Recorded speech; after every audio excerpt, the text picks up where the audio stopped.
First of all, I thought our crowd was just great. And, we were down 9, couldn't make a shot. Came out the second half and just an educated UTEP crowd that reacted to 2 or 3 defensive stops, layups, runouts going the other way, got behind our guys. Our guys started believing a little bit. They needed that in the worst way. And, we had given up 37% at halftime, and we were down 9. At one point, we were shooting 9% from the floor. In the first half, we had wide open looks and just kept playing, And the team's maturing from the standpoint that we didn't let our lack of offense influence us on the defensive end, just kept guarding. And got a couple traps and steals out of a little half-court press that Coach Braswell put out, and it really, really helped us. Coach Johnson, I thought, had a great plan with the man-to-man defense on the other end, and got a little help out of boxing one. And Omega probably had his best half as a minor. I thought in the second half when we were really just needing buckets, need somebody to go create a play, make a play. We did that. DA had a couple nice plays out of high screen and roll, throws to Matt for, lob dunk, and turned the corner and got it to the rim once or twice. And then he was really struggling from the field. He got to the rim, made a layup, and then he kind of got his head up and made a 3. Our team still has so much room for growth. I think we can shoot it better than we shot it. It was nice to see Jake made a couple tonight. Paul had played so well, and I thought he fought it tonight.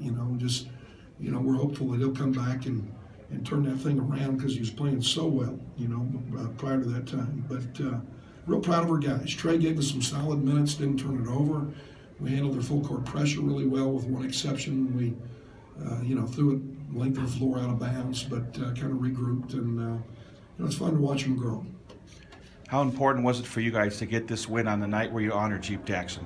Well, obviously we had people here. Anytime we got former minors here like Wayne Campbell and Fred Reynolds and Paul Cunningham, guys that were part of 4 straight championship teams in the 80s that are all friends of mine now, you don't want to embarrass yourself. You want their family to feel like this was a special place.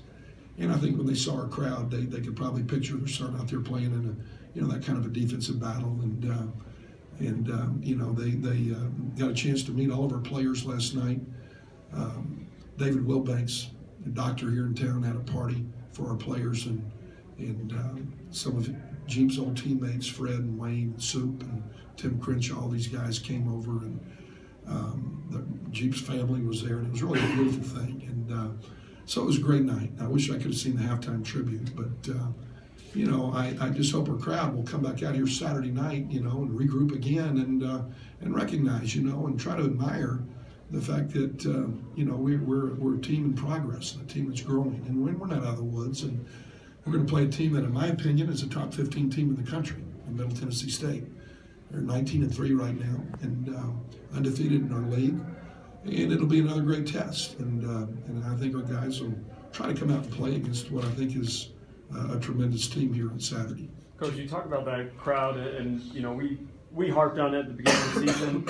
Usually I don't touch on it, but you said we have to earn the crowd. Right. Have you earned that crowd now at this point? Well, it's their opinion. It's not my opinion. It's their opinion. They have to make that determination. And I think that they're going to be the people that were at this ball game tonight. It's a great word-of-mouth team, and my guess is they're going to say, hey, there's something going on out there. We need to go support these kids. That would be my guess. That's been my history with this school and this great program. And getting to the game, often it's one shot that gets guys to click when you're shooting like 25%. All of a sudden it goes up. What was that one shot for this team that really made them believe? I think it was a defensive stop, but we had back-to-back steals out of a half-court trap. We trapped them at the half-court line, got the ball back, and went down, laid it up. 2 easy baskets for a team that's struggling. We told them at halftime, when you're struggling making shots, get the ball to the rim. Let's go get it to the rim. Go create some offense off of defense.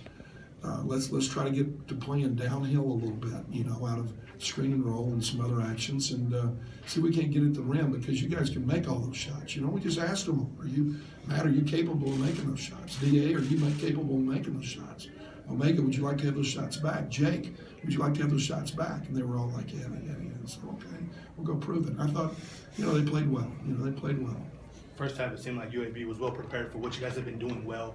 Did you have to make certain adjustments at halftime, or was it just like you said, these teams just continues to grow? I'll just say this, they were 37% first half. They had what, how many points at halftime? 28.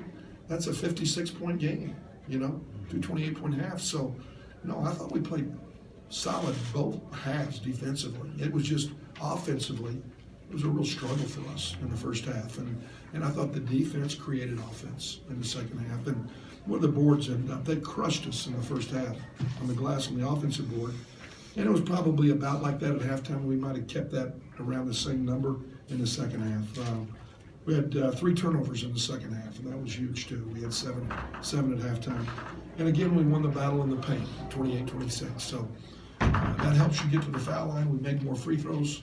Again, we're not shooting them well, but we got to the line a bunch, and that's important. Tim, you guys are even on the defensive boards. The offensive boards, is it more of a mindset of just get back and play defense, so you're kind of letting them? No, I just think we just, that's probably not a real art of ours right now. It's just not something that it's a real strong suit. But we keep working at it.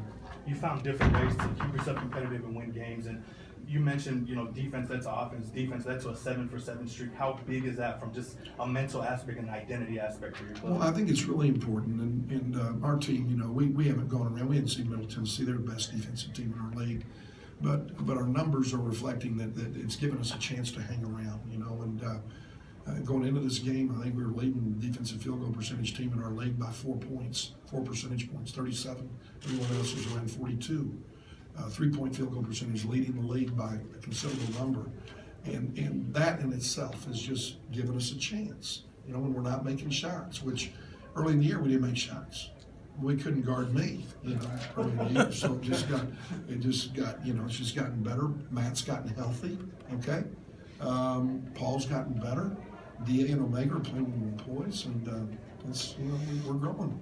Matt playing with like a certain chip on his shoulder. Can you say that from practice time, being able to practice into the game? Is it like that chip on his shoulder? I don't think it's a chip. I think what we're seeing is a really, really talented big guy who, and I've been saying for years, I think our people thought I was on drugs because he just hadn't been able to, do anything on the home floor. He ain't been able to play very well. Look, the kid did not practice for 2 years. He's not had an off season to lift or run or work on his game since he's been here.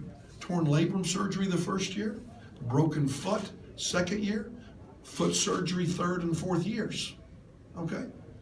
He comes in, does not practice, plays in ball games for our first 12 games. Just played in ball games, had not practiced in 2 years. Okay? You can get better too, He's just getting better. He's just getting in condition.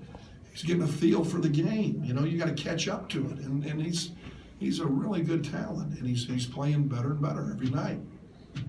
I like the fact he's not dropping his head and worrying about a miss. He's competing, and he's growing as a player. To think that we got him for another year is really, really exciting. Coach, the last one I got for you in practice, your message to the team was play with poise, make the poised pass. Yeah. How do you feel your team played? Not in the first half. We did some goofy things in the first half. Had 7 turnovers, but we had 3 in the second half when we were down and played really smart. And we hadn't turned it over the last 2 games. The defensive rebounding's getting better, and we got a long way to go. Anybody who watched it knows that we need another playmaker or 2 offensively. We could have used Lee Moore and Josh Swiggum and those kids that were targeted to be. They're not, but. I love the way these kids have hung around. We could have folded the tent and quit, and we haven't done that. All right.